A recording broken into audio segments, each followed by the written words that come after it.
Hi there. So Adam has just shared lesson 1 from the Sugar Taste and Type 2 Diabetes lesson series, and I am going to take you through the second lesson, which is called Gymnema Tea, Disrupting Taste. So in this lesson, students are asking the questions, how is sugar detected in the body, and what happens if that detection system is disrupted?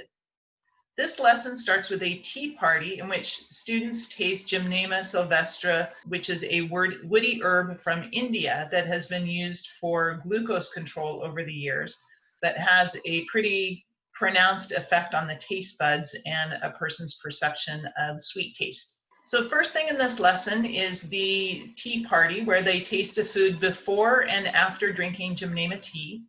They then learn about taste buds and the cell communication pathways, and then model the mechanism of how they think Gymnema tea is impacting those pathways.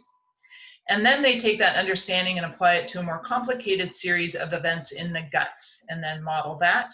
And then lastly, they evaluate 3 different competing research-based hypotheses to decide which one seems to work out best according to the evidence that they have seen. So another way of thinking of this lesson arc is that it follows the 5E model, where at the beginning they're both engaged in the tea party and they're exploring the mechanism. They're then trying to explain it using a model. They elaborate using a similar model in a different area of the body, and then they're evaluating how they think it works. This lesson also lends itself very well to ambitious science teaching with the initial model and then coming back to revise different models. We are going to access this through a website that has been created so that students can participate in this lesson from home on their own with the website. So let's check that out. So this is a Google site, and when students arrive here, they see the essential questions. How does your body detect when food is sweet, and what would happen if those detectors didn't work right? And then are led through the 4 different sections of the lesson. They can be found here. They can also be found by going to the navigation bar along the top. We have the enduring understandings, right, spelled out for the students, what we hope you've learned. And then there's also very detailed description of how it ties to the NGSS standards. So as far as the biology classes go, we are looking mostly at HSLS 1-2, which is how to develop and use a model to illustrate the hierarchical organization of interacting systems. They are using models, they're constructing explanations, looking at cause and effect, how systems and system models work together. But through this lesson, we're also trying to connect to the AP biology and some A&P classes. Specifically, we're looking at the cell communication and cell cycle unit in the AP curriculum. So let's go back. The students may not be too interested in that, but you hopefully will be. And let's see how it starts.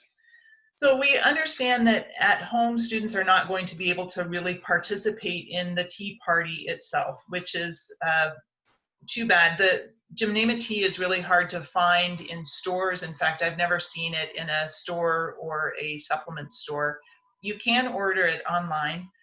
Instead, we have them watch kind of a goofy video. We're going to don blindfolds and see if we can identify the presumably sweet items, and we only get one taste and one guess. When Stevie prompts us, the points are going to increase each round, and then Stevie's going to decide whoever's closest get those points. The loser will have to eat an unsweetened snow cone and go mythical more. Now let's destroy some sugar. Round 1. As you can see, we can't. Now, because the Sugar Destroyer only messes with the flavor but not the texture, the crew has played around with the texture as to further confuse us. So that's one thing to keep in mind. Are you suspicious? You've made me suspicious over the years. Suspicious that this is a prank, or suspicious that this won't work, or just what? That how well it will work. I don't know. Only one way to find out. Feed us. Oh. It just tastes like dirt. It tastes like, yeah, like... It's like I've eaten a sandcastle. Straight into a sandcastle, but the consistency makes me think I'm in kitty litter. But that's super nasty. This is the first time that Rhett's never taken like the full bite off of the spoon. Yeah, it's not. Hey, it works, man. It Sugar Destroyer works. It definitely works. I mean, I'm walking on the beach. Oh, look, there's a sandcastle. Let me get the pinnacle. Okay. Oh my gosh. And I need a guess in 3, 2, 1. Brownie? Yams. Oh, brown. What did you say, Link? He said yams. Yams. You know, like sweet yams. You know sweet yams. Y'all know them. You can take off your blindfold. Oh. I was like, Freaking ho-ho. there's nothing in front of me. What? This is it? Crumb. No, ho-hos. Ho-hos is like brownies? Yeah, There's a so that gets the point. Yeah, you know, it's not a yam, that's for sure. I can definitely, I can The consistency. make sense, but it It ain't had good. a cakey consistency, but it was not sweet, and I wouldn't want to eat a whole ho-ho if my Momo tasted like this. Round 2. So these two guys go through a number of different foods and drinks and rate them, and it's engaging, and moreover, students really see that something is going on with the taste mechanism. Now, if you are in the classroom and you have access to brewed Gymnema tea, then there's a page that shows students what to do and how to do it. There's a data table here that is in the form of a Google Doc, so they can click on it and download it if that works. And then when they're finished, they go back to part 2, taste buds in your mouth. So at this point, students are asked to come up with an initial model. They're given a picture of a taste bud, and they need to just write down what they think might be happening in the mouth with Gymnema tea. First of all, how taste happens to get from your mouth to your brain, and then how Gymnema tea might block that. After that, they watch a short video explaining the mechanism.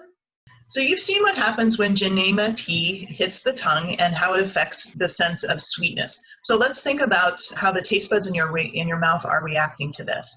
So we know that taste starts on the tongue and ends up in the brain where it's interpreted to taste sweet. So how does this actually happen? Well, we need to look more deeply into the taste bud itself. So your mouth has a number of taste buds, and they have these microvilli, or little finger-like projections that go into your mouth itself. And on top of these microvilli and all around them, there are sweet taste receptors whose job it is to perceive signals that come in. So that when you eat or drink something sweet, or that has sugar in it, or any sort of sweetener, these sugar or sweeteners activate those sweet taste receptors. That makes the cell respond in a way that a signal is sent through the cell in a pretty complicated signal transduction pathway that ends up releasing neurotransmitters into the space between the cell and the neurons. That activates the neuron then to send a signal to the brain, and the brain interprets that signal as saying, yum, that was wonderfully sweet. Now, if you're in an AP class or an IB class, you might need more information. The signal receptors are heterodimers. These sweet taste receptors are a combination of T1R2 and T1R3. And you have lots of TR taste receptors, and different combinations help you taste different tastes, but these are the ones that work for sweet taste. We won't go through all the way through this, but this video goes through the level 1 explanation and the level 2 explanation, and you could have your students do whichever one is better for your class. And then at that point, they learn a little bit more about Gymnema, the structure of Gymnema, which they see here. You can compare that to sucrose, which is table sugar, and you can compare that to glucose. And one might notice that each one has a ring structure on the end and that are identical. So the thought is that Gymnema has a glucose-like point to it, and when these touch the glucose receptors, it's such a big molecule that somehow it's keeping those glucose receptors from firing throughout the cell. It's not triggering the receptors in such a way that message is being communicated through the cell to get to the brain. So the brain just does not taste the sweet taste. So after students learn more about the structure of Gymnema and watch the video, then they go back to their taste bud model, their initial model, and they revise it based on what they have learned. So at that point, we go on to taste buds in your gut. In this part, students learn that taste receptors that are found on the tongue are the same sorts of taste receptors that are found in the gut. So then they have a gut model, and they start their initial model by thinking, if we know something about how cellular communication happens in the tongue, we can explain it somewhat in the gut. And so they think about how sugar comes down into the gut and how the cells might communicate that. But there's still a lot to know about that particular pathway. So here's another video that explains that. Hi there. So the sweet taste receptors that we just saw in our mouths are the same exact sweet taste receptors that can be found in the cells of the gut. So think about your taste bud, but just in a different location in your body, but doing pretty much the same thing that your taste bud does. If we consider the gut lumen, the inside of the gut, as one long tube that starts in the mouth and ends in the anus, we think of it as a way of getting nutrients that you eat into your blood vessels and then into your cells. But we often forget that there's a layer of cells that these nutrients need to go through before they can get into the rest of your body. So when you eat, food comes down your gut in the form of fibers and starches and sweeteners and sugars and all sorts of other things that you eat. And when these sugars activate the taste receptors on your gut, that causes hormones to be released to the neighboring cells, as well as an impulse going to your brain. Hormones are also released to these cells. And what the hormones do is stimulate those cells to produce glucose channels, which then come to the surface of the gut lumen and then allow glucose that's in the gut to enter the cells themselves. So when you have type 2 diabetes, or a person has type 2 diabetes, the sugar, the glucose, is coming into the gut lumen cells. It proceeds to the blood vessels, but it has trouble getting into the tissue cells because of a regulation problem.